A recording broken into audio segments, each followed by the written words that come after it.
Welcome. Today I'm going to be demonstrating installing the Pure Storage plugin for vRealize Orchestrator 8, and this is version 4 of our plugin.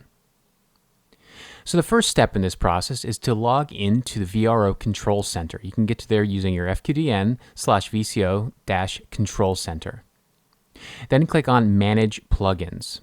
From here, you can browse to where you have downloaded the plugin. You can get this from the support site on the Pure Storage website. Under the quick reference for vRealize Orchestrator. This will be a .vmo app file. Upload that version, and it'll ask you to accept the EULA. Accept it and hit install. This will quickly upload the files into the vRealize Orchestrator server.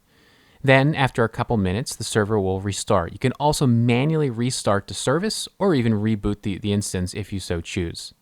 I'll speed ahead in time and log into the management interface where you can run and create workflows within vRealize Orchestrator. I will log in with my credentials, and we'll see that the workflows are available from the Pure Storage plugin, and so is the object inventory.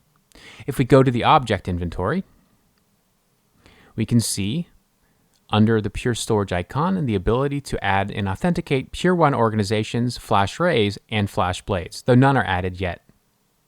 Under the workflows, we'll see a variety of vRealize Orchestrator workflows that are installed from the Pure Storage plugin. And you can see that in a variety of different views, including what you're looking at now, which is the folder hierarchy view. In the next video, we'll go through authenticating Pure One and adding flash arrays as provisioning targets. Thank you.